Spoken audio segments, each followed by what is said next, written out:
What's up, everybody? Super Fan here from Mustang Weekly Update number 56 on this Friday.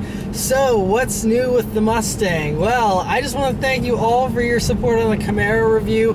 It's really good to see that for the most part, the comment section was respectful and didn't turn into just a bashing of one car or the other. It's really great. I love the community that we've built that, is so open-minded, and, I love Mustangs. I've always kind of sided with the Mustang. I've always loved Mustangs ever since I was a kid, but I can still, appreciate the Camaro and love it, and all, it has its pros and cons. This has pros and cons, but it's just great that we're all able to just enjoy good cars, and not bash or side with one or the other just because of a loyalty or something that we've had for years. So it's really great to see that, and I just thank you all so much for the awesome response. I mean, a lot of you really enjoyed it, and it's growing in views fast, which is always great to see. So yeah, but I just want to thank you guys for that. As far as updates on the Mustang go and questions you might have after the Camaro review about the Mustang, I'll be doing a video sometime this weekend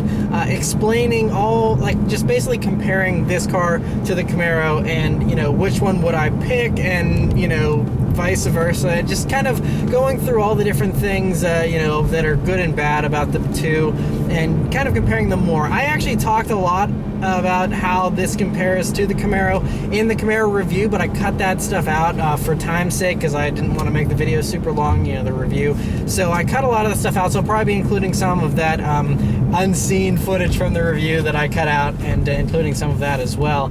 But so those of you that are kind of curious as to do I still like the Mustang better and stuff, all your questions will be answered in great detail in that video. So stay tuned for that this weekend. Otherwise, though, as far as the Mustang goes, there's nothing new with it. It's still running well now with the tune, and everything is all all been sorted out. The dynamic stuff is still going really well, and I really like it still. One thing I can update on is the one last mod I was hoping to have done before the end of this year. Looks like it probably won't happen until sometime next year, probably early, but will not be happening probably before the end of the year, which is unfortunate, but it's all good. I don't mind. I like the car just the way it is now, so I don't really have a super big mod itch where I need to put more parts on the car. I'm just enjoying it the way it is. So, yeah, but that's it for all the updates on the Mustang, guys. So send back to me at the news desk for this week's news. Right, for this week's news, the first thing is that Mercedes has unveiled two new cars this week. The first is the new 2017 SLC 300 and SLC 43 AMG, and so it's of course replacing the SLK, and it's heavily revised, so it's still based on the same car, roughly, just thoroughly worked over, with new body styling and new interior, of course, and looks really good. So the changes with the engine, they've ditched the 5.5 liter V8 engine that they used to have in the AMG version, which is why we now have instead of the SLK 55, it's now the SLC 43, and it's the same turbo V6 engine that we get in the C450, which isn't a full-on AMG version in the other cars, but in this one it is. And they said they went with that because, of course, it's better for emissions. It's actually slower than the V8 version as well. It's not like it's faster or anything. It is a slower AMG than the one that came before it, but they say that it allows the car to be lighter. It has obviously less weight with the turbo V6 than the V8, and of course they're just going for the better emissions. But so yeah, I guess that's just inevitable. But the SLC 300 will be powered by a 2-liter 4-cylinder engine, which has 241 horsepower and 273 pound-feet of torque. And so that's the same kind of engines we've seen in the CLA and cars like that. So there's all kinds of other improvements. You can also have active brake assist, all kinds of dynamic LED headlights, and nice displays and stuff. It's a nice little car, but it's sad to see that they killed the V8 in it. So, in other Mercedes-AMG news, the other car they unveiled this week was the insane S65 Cabriolet, which says the heck with all the emission stuff. I mean, this is the top dog. So we just saw last week they unveiled the SL65 AMG, and so now we have the regular S65 Cabriolet. So this is the 4-seater convertible, not the 2-seater SL, the 4-seater regular S, and has the same great stuff that apparently they can't make enough of these engines, by the way. This twin turbo V12 engine that is just a monster. And in this, it's the same as the other, 630 horsepower, 738 pound-feet of torque, and very, very impressive, and joins all the other S65 models that AMG produces, and looks very aggressive, and has all kinds of awesome technology. They say it'll get 0 to 60 in 4.1 seconds, and it's electronically limited to 155 miles per hour, of course, but it hit 186 on the Autobahn with the roof down. So pretty quick car there, and awesome to see those from Mercedes. A new spy shot this week of the Lincoln Continental came out, and it's looking really good. But for some strange reason, Lincoln decided to cover up only the parts that no one cares about. The interesting stuff, the headlights, the grille, and the taillights are all completely uncamouflaged, strangely enough. And it looks good, It looks very much like the concept we saw earlier this year, and it looks really good. This one doesn't have the chrome grille, which I believe is just because it's a test mule, but who knows, maybe the black grille will be an option. Looks really great, though. I love the headlights and the taillights. Very handsome-looking car. The only complaint I have is it looks like the front end is a little short and a little too low. I feel like it would feel a little more upmarket and a little more grand if it had a larger front area there, hood and whatnot. But still looks really good nonetheless, and should be a great full-size vehicle for Lincoln. The rumors, though, are that it's only going to either be front-wheel drive or all-wheel drive, which would be disappointing. I was hoping there would maybe be a rear-wheel drive variant of this to somewhat compete with the Cadillacs, the CTS and also the CT6. But it looks like they may just go with all-wheel drive or front-wheel drive, which front-wheel drive would be terrible, but all-wheel drive is, obviously acceptable, but it still would be awesome to have a rear-wheel drive old-school version.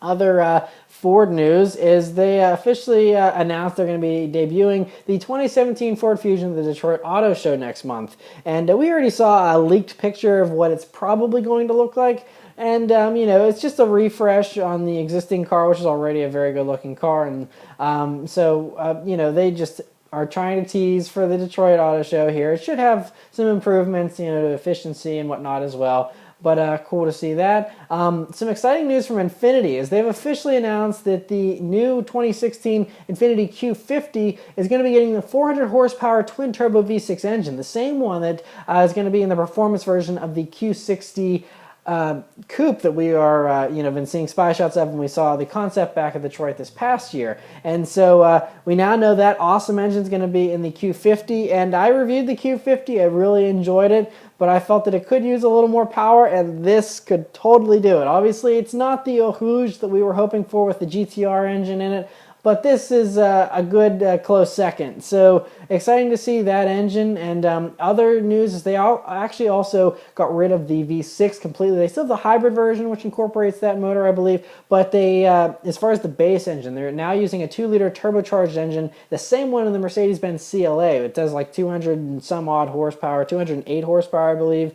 And 258 pound-feet of torque are the numbers for that 4-cylinder. So, that's a pretty small little engine, but I mean, this car isn't super big, so should be cool. They've also improved the steer-by-wire technology that's freaked so many people out, and they say that it has more feel now than it did before, but I actually thought it was totally fine whenever I reviewed it. So, but anyway, cool to hear that. Other Infiniti news is they also officially unveiled the Infiniti QX60 for 2016 here, which is based on the Pathfinder, and it still comes in a hybrid version, even though they discontinued the Pathfinder hybrid. This Infiniti version will still have a hybrid option, and it looks good. They've updated it like all the other Infinitis, and it looks great. And other SUV news is we have a report here that's very, reassuring, and that is that Lamborghini said that the twin-turbo V8 engine they announced is going to be in the Urus SUV will only be in the Urus SUV. They're not putting it in anything else. They said that they still are sticking to the naturally aspirated engines for their sports cars. They said that until there's something that has better low-end response and better sound characteristics than the V10 and V12, which I don't think will ever happen, they said they're going to stick with the naturally aspirated engines, which hopefully means they'll stick with naturally aspiration as long as possible. Hopefully, fingers crossed. That's really commendable of Lamborghini, though. With all the other supercar companies going with turbos, that's very cool to hear. So great to hear that. Other supercar news is Ford officially announced that the new Ford GT supercar has Gorilla Glass, and they say it's saved, I think, about 15 or 12 pounds off of standard glass, and so that's giving them all the little performance advantages they're hoping will help them to win Le Mans and obviously be a very impressive supercar. And so very cool. And they said they're considering rolling out the Gorilla Glass in their other future Ford products as well, which is great. It's lighter weight, but it's stronger and better. It's the same stuff that's used on smartphones. It's very scratch resistant and shatter proof. And so great to see that. And the rest of the news this week is about hybrids or electric vehicles. So many more of these coming out every day. Anyway, first is that Chevrolet, they have officially announced the fuel economy for the 2016 Malibu Hybrid. It'll get 48 miles per gallon, and it's only roughly around $28,000, which is really impressive. And they said they used a lot of the stuff that they learned from the Volt and applied that to the Malibu here, which is great to see, and it's a really good bang for your buck, really, as well. So great to see that. Hyundai also teased the new Ioniq, I think, maybe. Anyway, strange spelling, but it's just basically a Prius fighter. They said there's going to be a gasoline hybrid version of this, and they're also going to have a full EV version and a few other versions as well. And so they're going to hopefully, introduce this in the relatively near future. I think they said the Geneva Motor Show is when we'll actually see the actual concept, but in the meantime, we're just stuck with these teaser drawings, and hopefully it looks better than the Prius. That's all I can say. And Nissan has, there's a report here that they are planning on offering an EV in 2016. It'll be a range-extending EV, so it'll be kind of like the Chevy Volt, where it's primarily electric, but it has a gasoline engine on board to regenerate the batteries if need be. And so, yeah, makes perfect sense. They said it's not going to be the Nissan Leaf. They said it's separate things, so it's not just a glorified Leaf. Who knows what it'll be, but yeah, we'll find out next year, I guess.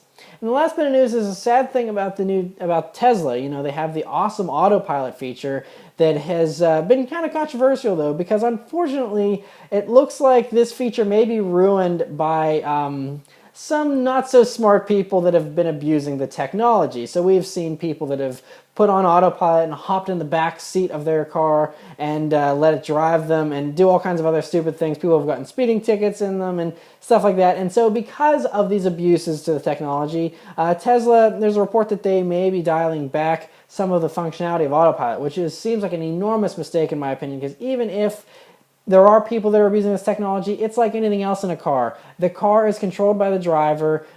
Tesla shouldn't really worry about being held liable for this stuff because you're in control of your own vehicle, and if you choose to not control it for whatever reason, that's on you. And so, it's kind of silly that they're rolling it back, I think, in my opinion, because I think they had the best, autonomous technology out there, and we know that fully autonomous vehicles are just around the corner, and so this seems like the way of the future. So rolling it back and saying, oh, wait a minute, now you have to drive your car more than you did before, seems a little weird, especially for a company like Tesla that's so forward-thinking. So we'll just have to wait and see. There's no official announcement as to what exactly they'll be rolling back. I guess some of the reports here are saying that you would only be able to use Autopilot below the speed limit, so basically in stop-and-go traffic, like all the other Mercedes and stuff already do, and this Tesla's been doing already as well. So it could just be for in traffic situations, or if you want to go strictly 1 mile per hour under the speed limit or whatever on the highway, which seems kind of silly. They should treat it like any other cruise control system where, you have it set, and if you get a speeding ticket, that's on you. The car is in cruise control. You can do whatever you want with it. It's your responsibility to be responsible with it, which sadly is a tall order for some people, but that's just the risk we got to take, I think, until fully autonomous cars actually are the standard. Anyway, so that is the news with that. We'll hear more about this and what they actually plan on rolling back in the next coming week, supposedly. So anyway, that's it for all the news this week, guys. I'll send it back to me in the car. Alrighty, so I'll leave you guys with a nice low acceleration here like I always do. Now it's rainy and cold, so we'll see how this does. Oh, wheel spin, that's how it does. Oh man, and I'm on a third revision of this Tune Plus tune, which he added a little more of that low end torque for me, so this thing still pulls strong. Oh, anyway, thank you guys very much for watching. I'll see you next week. Take care.